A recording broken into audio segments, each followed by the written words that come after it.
nggak ada dasarnya menurut sisi hukumnya Bang Sadrak ya? Cukup lemah. Cukup lemah sekali. Sebagai masyarakat awam tuh melihatnya ini kayak dipaksain gitu loh, dipaksain. Yang penting kan harus ada tersangkanya nih, tapi 8 tahun yang lalu tuh ngapain aja gitu loh. Lah iya. Kalau kita ditangkap, digebukin sama narapidana, sama-sama narapidana. Iya, sama-sama narapidana. Nggak mungkin digebukin polisi. Nggak lah, di sini kan nggak ada di sini. Saya siap menggantikan di penjara. Terdapat adanya cairan sifatnya. Tapi kan balik lagi, memang hasil dari visum itu menyatakan misalnya. Tapi ingat, itu kan harus dicek juga DNA-nya. Betul. Punya siapa ya? Punya siapa? Betul. Kadang kala, ya kan. Memang secara fakta dan realita A. Tetapi adalah sesuatu hal yang mengakibatkan putusannya menjadi B.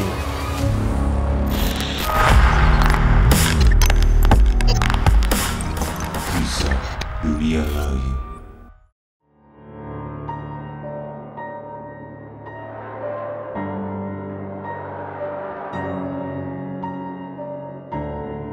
Selamat datang kembali kawan-kawan dari dunia lain. Oke, kembali lagi sama kita. Sekarang kita mau ucapin terima kasih dulu buat Graha Puspatarini. Ini adalah salah satu tempat komunitas seni budaya yang udah ngasih kita tempat buat syuting kisah dunia lain. Tetap di segmen Main Hukum Sendiri karena jangan pernah main-main sama hukum, apalagi mempermainkan hukum. Tetap bersama Bang Sadrak Seskoadi. Selamat malam. Sama Mas Tommy. Selamat malam semua. Nah, kita mau ngobrolin sesuatu yang ramenya nggak habis-habis. Nggak selesai nih. Nggak selesai-selesai. Ya. Padahal waktu pertama kali aku ngobrol sama Bang Sadrak ya, sama Mas Adi waktu itu. Betul. Mas Adi kemana ya? Seperti request kalian, pecat hostnya. Iya. Kemana deh nih? Aduh. Makanya. Kalau yang nyariin Mas Adi nanti komen aja kali ya. Komen aja. Host yang ngeselin boleh. itu kemana kira-kira.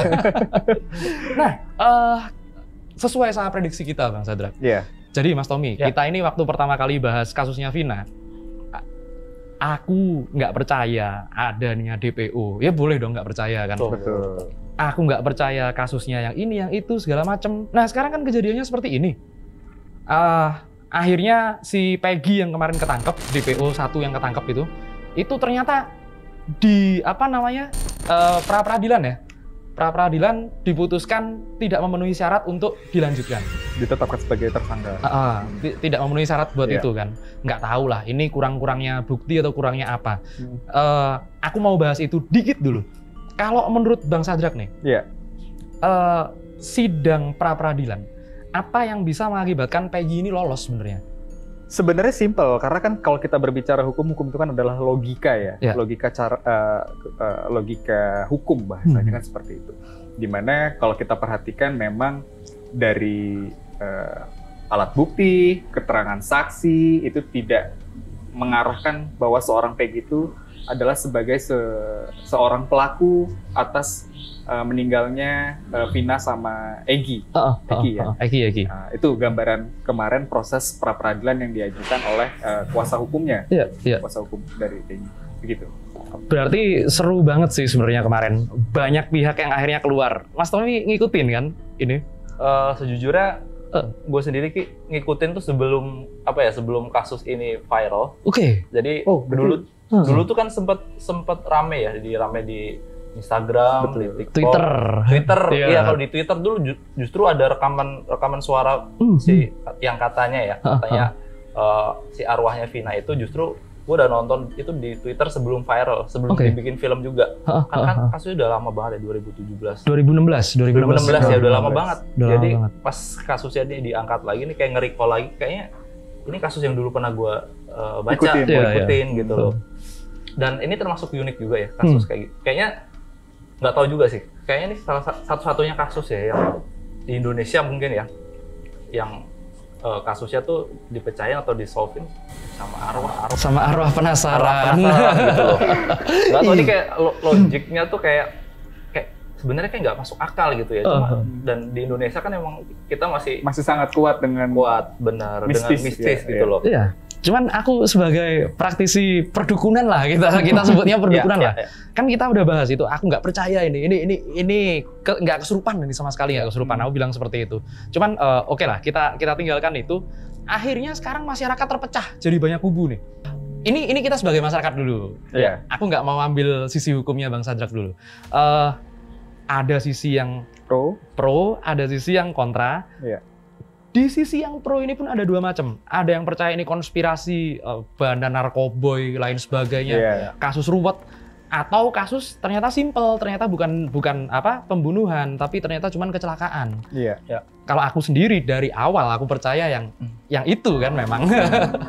Percaya yang mana? Bang Sadrak dulu dah. Percayaan aja kita. Nggak, kalau saya sih ya mau dibilang ini dari point of view masyarakat, cuma kan kita kalau saya sebagai praktisi hukum kan tetap melihat ini kan dari aspek hukum ya, bagaimanapun juga gitu kan. Karena memang dari awal cukup janggal ketika disebutkan bahwa terdapat 3 DPO. Artinya yang mau saya sorotin di sini kan lebih kepada proses penanganannya oleh teman-teman penyidik ini yang dari awal ini kayaknya ada yang nggak bener, udah nggak bener nih. Makanya saya saat itu, di saat segmen pertama itu, saya tidak begitu mempercayai proses ini sebenarnya untuk menetapkan seorang Peggy tersangka, kemudian terdapat 3 DPO dan sebagainya itu. Seperti itu sih saya ngeliatnya. Nggak ada dasarnya menurut sisi hukumnya Bang Sadrak ya? Cukup lemah. Cukup lemah sekali. Terbukti kan akhirnya. Di PK-nya nggak ada. Kalau menurut Mas Tommy gimana? Kalau menurut gue Ki ya, ya memang terkesannya kita masyarakat awam, gue sih di sisi yang di sisi yang kontra ya dengan pihak kepolisian, karena memang kesannya itu kayak dipaksakan gitu loh, kayak ya udahlah ambil aja biar gue tuh kasusnya juga biar mulai menguap gitu aja gitu, kayak kesannya. Tapi kan kita nggak tahu ya dari sisi hukum, dari sisi penyidik dan lain-lain. Cuma kalau kita sebagai masyarakat awam tuh melihatnya ini kayak dipaksain gitu loh, dipaksain. Yang penting harus ada tersangkanya nih, tapi 8 tahun yang lalu tuh ngapain aja gitu loh. Lah iya.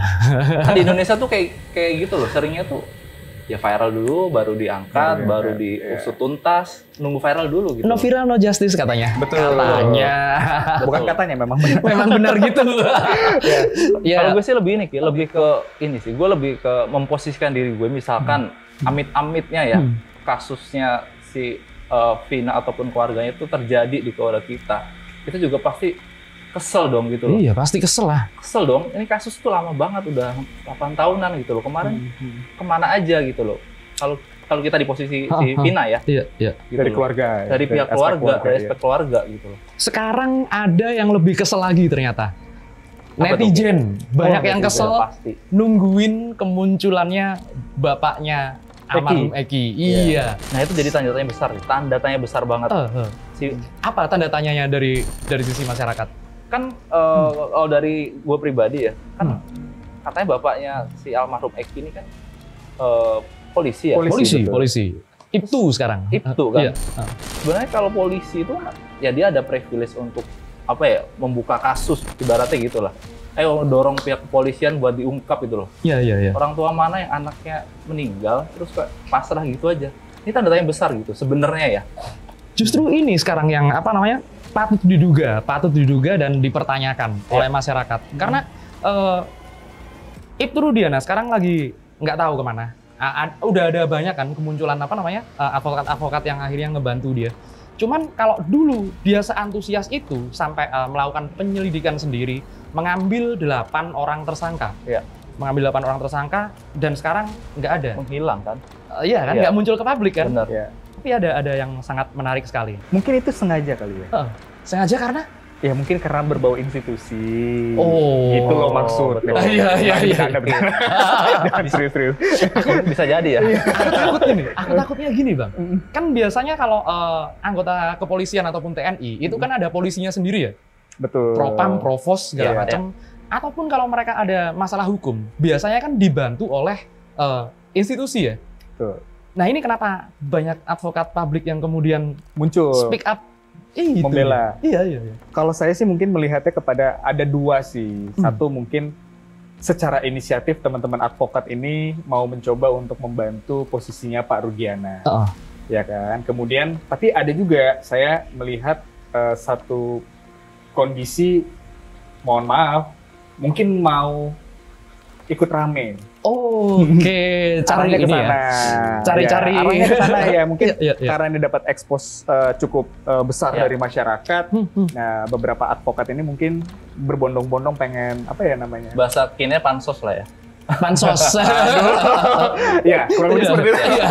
Pansos. Ya, lebih arah ke sana. Aku pernah ngomong pansos kok. Bukan sebenarnya gini. Sebenarnya bukan cuman orang-orang yang sekarang terlibat ya. Banyak lah ini dijadikan ajang pansos. Betul. YouTuber termasuk saya. Ini nggak masalah. Memang seperti itu.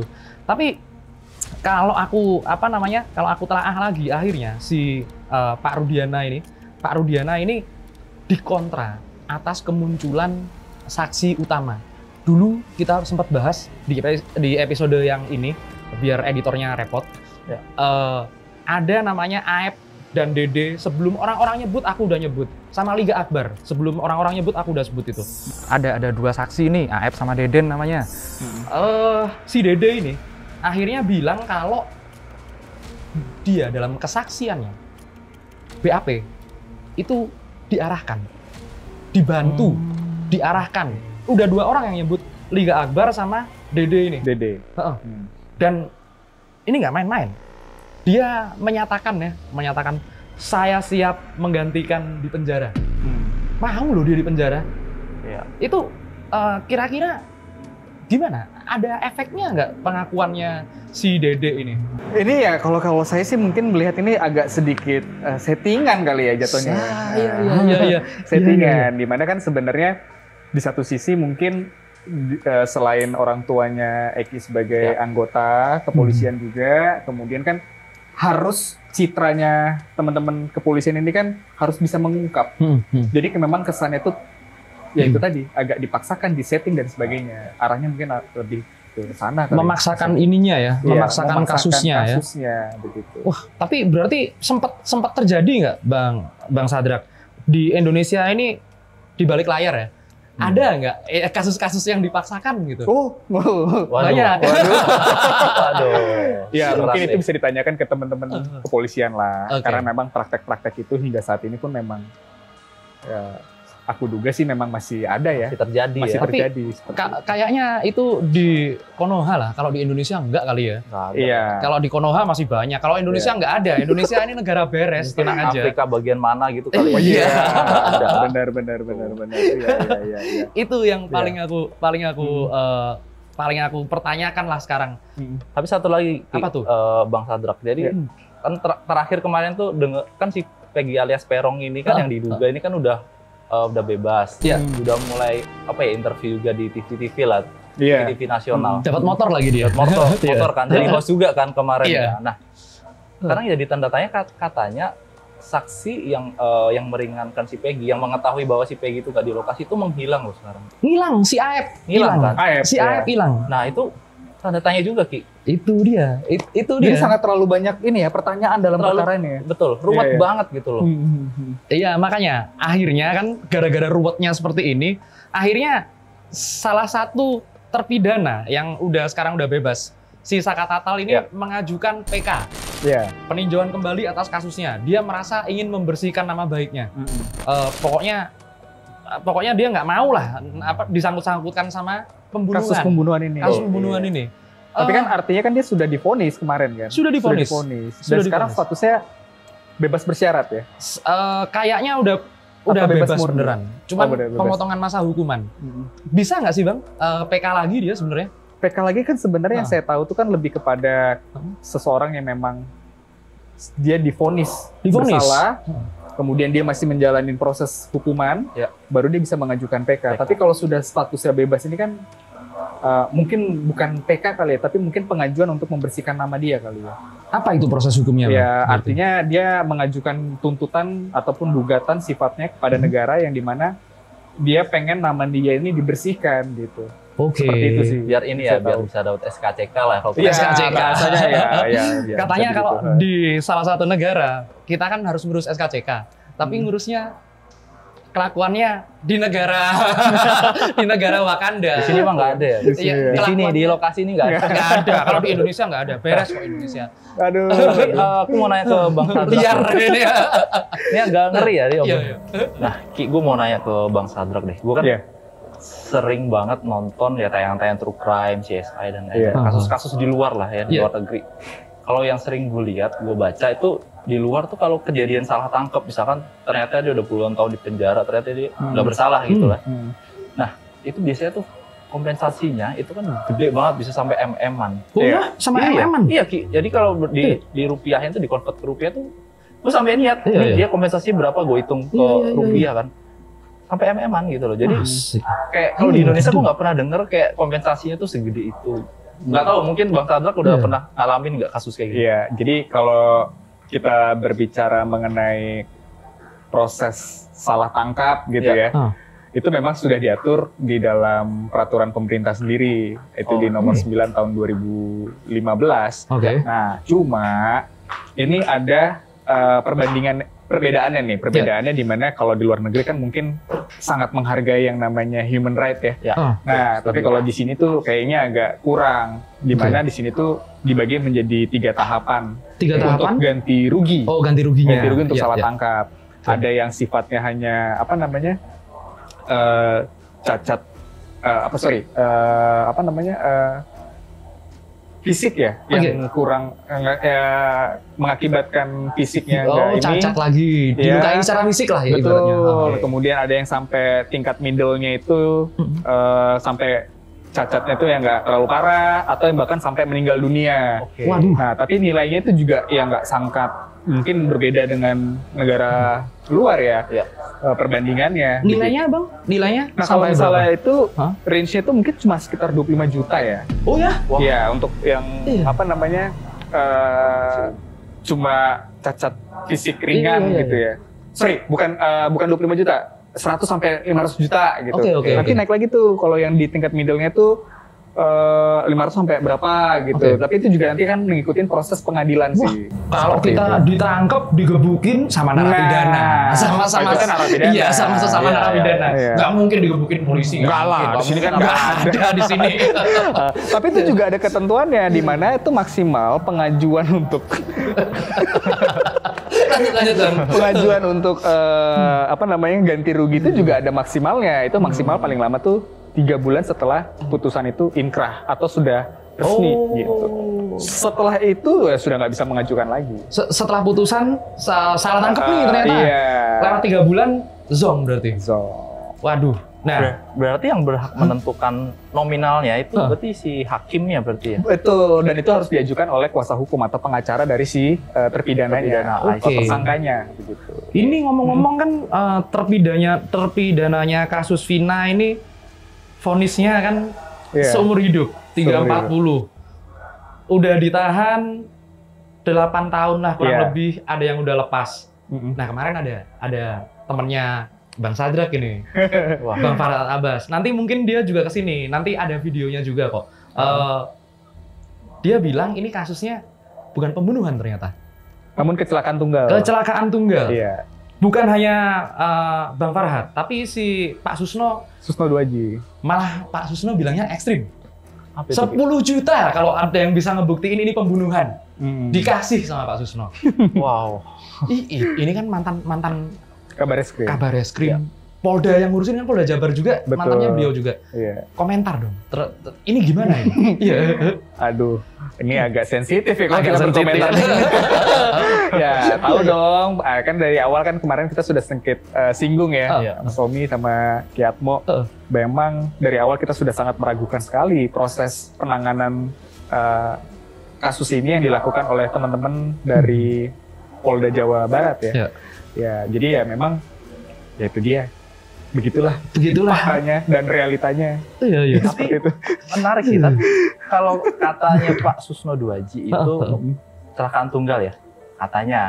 Tapi kan kalau yang gue baca itu kan ada di hasil otopsi itu kan, mohon maaf, katanya ada di dalam tubuh Vina. Iya, betul. Nah itu kan jadi tanda tanya besar, kecelakaan tapi kok ada gitu loh.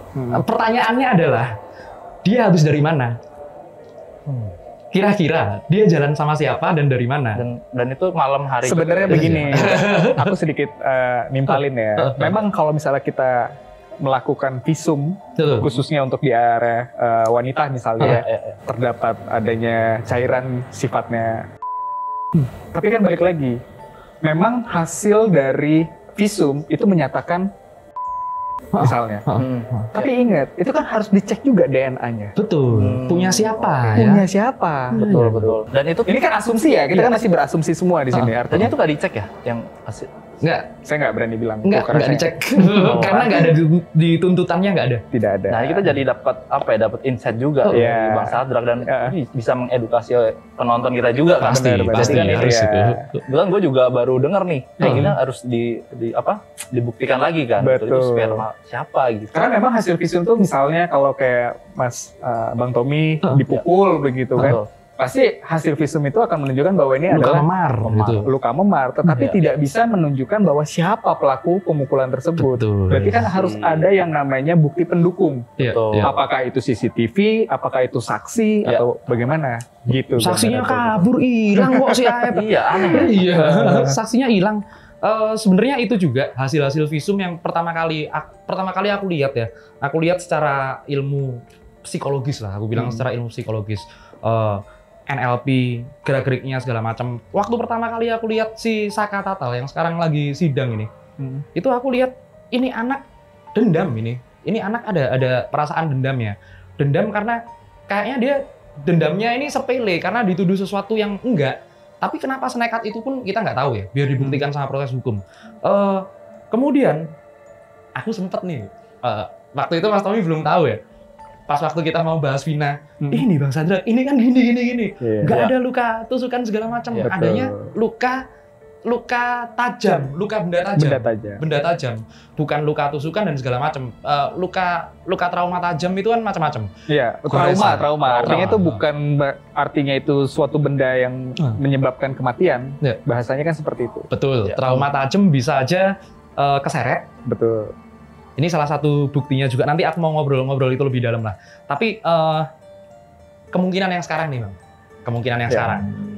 Nanti kasih tahu pendapatnya Mas Tommy juga sebagai masyarakat yang mengikuti kasus ini.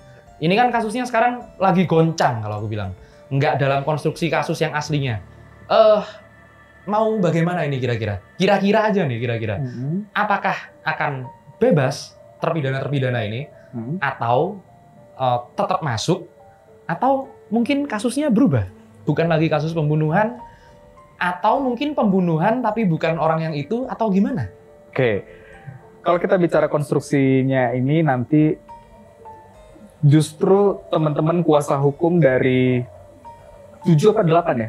Sekarang tinggal 7 sih. 7 terpidana inilah untuk mengajukan yang namanya PK, peninjauan kembali, yang dimana syarat untuk mengajukan peninjauan kembali itu kan harus ada yang namanya novum, bukti baru atau bukti baru. Oke.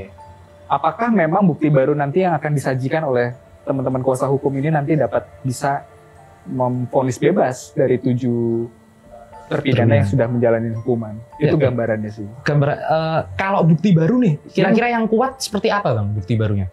Ya, itu tentu kalau kita berbicara bukti itu memang apakah itu nanti akan adanya keterangan saksi, apakah nanti ada alat bukti yang bisa meyakinkan bahwa memang ke-7 terpidana ini bukan sebagai pelaku begitu.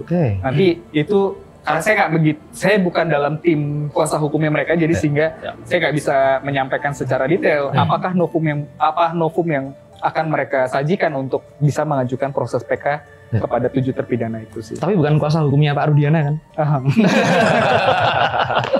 Mas Tommy gimana Mas Tommy? Wah, kalau gue sendiri sih ngelihatnya ini terlalu banyak keanehan di kasus ini gitu. Terlalu banyak keanehan, terlalu banyak versi, dan terlalu banyak orang yang terlibat gitu di kasus ini. Kalau gue sih lebih menyoroti kemarin hakim yang memutuskan si Peggy alias Peron ini bebas dan tidak bersalah. Itu kan netizen kan cepet banget tuh. Gue sampai baca hakim yang memvonis ini, yang memutuskan ini, dia hidupnya sederhana banget, dia cuma punya motor loh, seorang hakim. Asetnya cuma 200 jutaan. Asetnya 200 juta. Itu maksudnya ini jarang loh hakim. Masih ada ya. Masih ada loh. Ya di Indonesia ini hakim yang mungkin boleh dibilang ya yang benar-benar adil, mungkin hidup sederhana. Gue nggak tahu sih, gue sebagai orang awam melihatnya ini keren nih gitu loh. Dan dia berani untuk mengambil keputusan yang pasti banyak menimbulkan pro kontra di masyarakat. Itu keren sih, gue lebih ngeliat ke situ sih. Kalau hakimnya yang kemarin, yang putusan 2016, wah, deng. Gak berani komentar, Pak. Gak berani komentar ya. Komen deh. Kalau hakimnya yang 2016 kemarin kayaknya perlu ditanyain lagi sih. Tanyain aja, kan bukan. Tapi sebenarnya kalau aku malah memiliki sudut pandang yang berbeda kalau kita membahas majelis hakim ya. Oke. Gimana kan? Kalau majelis hakim ini kan semuanya mereka memutus itu berdasarkan keyakinan. Bukan ya, itu pasti akan keyakinan ya. Tetapi kan apa yang disajikan oleh penyidik, apa yang dituntut oleh penuntut umum dalam hal ini kejaksaan, dia bisa memvonis, memutus begitu kan. Kalau saya sebenarnya bukan lebih mengarahkan kepada majelis hakim ya, tapi balik lagi yang memproses dari awal. Yang memprosesnya. Betul. Karena hakim hanya di meja, dia hanya mendapatkan materi yang diserahkan oleh teman-teman penyidik, tuntutan apa yang akan nanti dituntut oleh teman-teman penuntut umum. Baca doang, terus habis itu doang, dia faktanya seperti ini, mendengarkan keterangan saksi dan sebagainya. Wah, ini menarik sih, Ki. Mumpung lagi bahas ini ya, mau nanya ke Bang Sadrak. Mungkin nggak possible nggak sih kalau misalkan semua penyidik atau semua pihak yang terlibat lah dalam mengusut kasus ini, contohnya hakim tadi udah, ini gue tinggal memutuskan nih gitu dari hasil penyidikan gitu ya. Mungkin nggak kalau seorang hakim misalkan jadi ternyata hasilnya tuh A, tapi si hakim kan gue mutusinnya B aja deh, gue nggak mau A. Menurut gue dia nggak A tapi dia B gitu. Mungkin nggak, padahal semua data yang tertulis hasil penyidikan tuh A semua. Sangat memungkinkan. Oh ya? Iya, sangat memungkinkan. Karena kan balik lagi, hakim itu kalau dalam proses pidana umum ya, itu kan terdapat 3. Kalau kita perhatikan di proses peradilan ya, ada hakim ketua, hakim anggota. Mereka kan melakukan yang namanya musyawarah hakim dulu. Oh, rapat dulu ya? Gitu, ya. Namun gini Bang Tom, mau nyampein juga, kadang kalah. Kadang kalah, kita kan bicara. Tapi ini bukan di Indonesia ya. Bukan di Indonesia. Enggak. Di Afrika. Kadang kalah, ya kan. Memang secara fakta dan realita A. Tetapi adalah sesuatu hal yang mengakibatkan putusannya menjadi B. Berarti ada faktor lain dong. Misalkan faktor X. Faktor X kan. Ya. Lobby dan negosiasi yang... Saya nggak berani bilang itu. Ya kan ini kan di Wakanda. Oh, di Wakanda. Di Indonesia nggak ada. Di Indonesia hakimnya karena memang praktek itu sampai saat ini juga memang masih terjadi. Bagus berarti. Tapi aku punya teman. Ini anaknya Hakim Agung, serius beneran. Anaknya Hakim Agung. Namanya Boleng. Aku tahu lah kayak gimana, tapi itu yang baik ya kalau aku bilang. Dia juga sederhana. Terus habis itu aku tanyanya, kenapa nggak kaya-kaya anaknya hakim? Cuma gitu doang. Next time kita bakal bahas ini sama, aku disuruh nungguin Bang Farhad. Kapan katanya? Sabtu Minggu. Habis sidang ya dia ya? Ya udahlah. Kalau gitu kita nanti ngobrol itu lagi ya. Kita cecer dia. Menarik sih. Boleh, itu menarik. Mumpung masih hot. Oke. Ya udah, kalau gitu sampai di sini dulu episodenya Main Hukum Sendiri. Ingat, jangan pernah permainkan hukum, apalagi main-main sama hukum. Tetap saksikan kami di Main Hukum Sendiri, Kisah Dunia Lain.